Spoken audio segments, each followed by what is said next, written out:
संघर्ष योद्धा माननीय श्री मनोज जरांगे पाटील यांचं रात्री 11 वाजता हिंगोली येथे हजारो गाड्याच्या ताफ्यासह आगमन झालेलं आहे।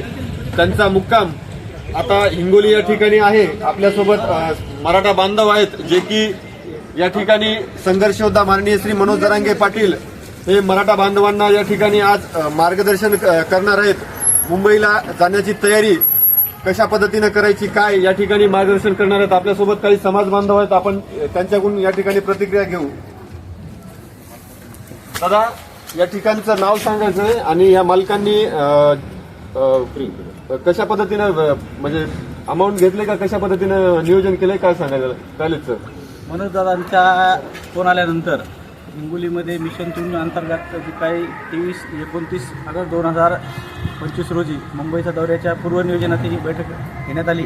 त्यावेळेस आम्ही सर्व हिंगोली वासियांच्या वतीने जिल्ह्याच्या वतीने या मधुरदीप पॅलेसचे मालक डॉक्टर जयदेव देशमुख आणि आमचे मराठा कार्यकर्ते भूषणदादा देशमुख यांना संपर्क केला। त्यांना संपर्क केल्यानंतर त्यांनी लगेच मनोजदादा यांच्या विश्वास ठेवून इनामीला कुठलीही शुल्क न घेता मधुरदीप पॅलेस आणि या मधुरदीप पॅलेसमधल्या 23 रूमा हा मनोजदादांच्या मिशन 2 अंतर्गत 16 ऑगस्ट 2000 म्हणजे आज रोजी या होणाऱ्या संवाद बैठकीसाठी त्यांनी विनामूल्य शुल्क कुठलेही शुल्क न घेता सदरचा पूर्ण परिसर हा मराठा बांधवासाठी खुला करून दिलेला आहे। आणि येणाऱ्या काळामध्ये सुद्धा ज्या ठिकाणी त्यांना कुठेही कमी पडत त्या ठिकाणी आम्ही उभे राहू असं त्यांनी आश्वासन दिलेलं आहे। त्याचबरोबर हिंगोली जिल्ह्यातील पूर्ण मराठा बांधव त्यांच्यासोबत आहे आणि येणाऱ्या काळामध्ये मराठा समाजाच्या आरक्षणासाठी मनोजदादांनी जो लढा उभारलेला आहे त्या लढ्यासाठी सर्वतोपरी प्रयत्न करण्याचा हिंगोली जिल्ह्याने निश्चय केलेला आहे। आणि यानंतर जी काही मनोजदादा जी दिशा ठरवतील ती आम्हा सर्वांना मान्य राहील।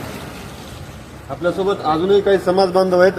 सर, तुमचा परिचय द्यायचा आणि भर पावसात देखील या दादांना भेटण्यासाठी समाज बांधवाची कशा प्रकारे ओढ लागली ते त्याबद्दल सांगा। जय शिवराय। मी ॲडव्होकेट मुंजाभाऊ मगर, दोडगाव तालुका औंढा नागनाथ इथून मनोज दादाच्या दर्शनासाठीच म्हणावं लागेल दर्शनासाठी आलेलो आहे।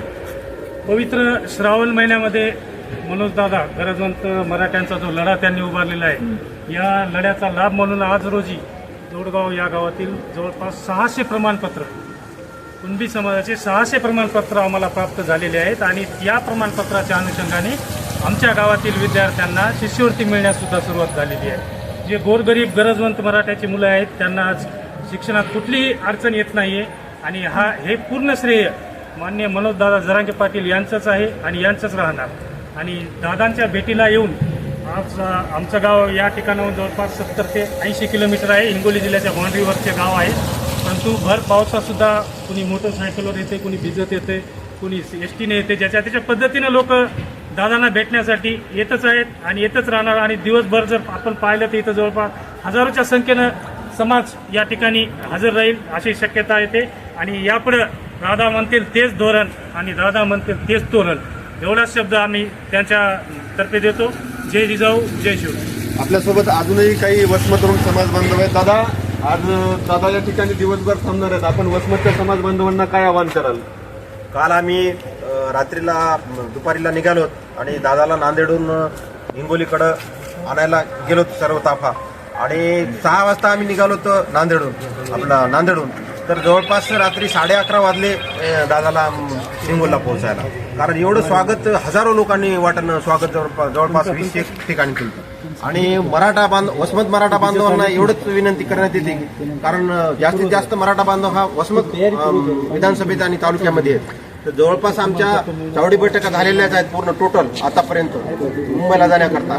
आणि जास्तीत जास्त वसमत मराठा बांधव यांनी आज हिंगोलीला दिवसभर दादा भेटण्याकरता आपल्याकरता थांबणार, कारण सर्वच लोक आंतरवेलला जाऊ शकत नाहीत म्हणून दादानं स्पेशल एक दिवस हिंगोली करता दिलेला आहे। त्याकरता त्यांनी सर्वांनी आज दिवसभर भेटण्याकरता येण्यात यावे।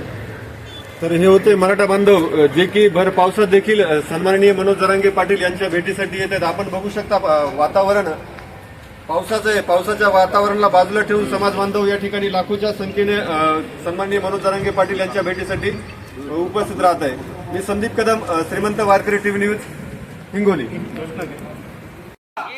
मराठा आता कुठं जायचं? आता कुठं जायचं? छत्रपती शिवाजी महाराज की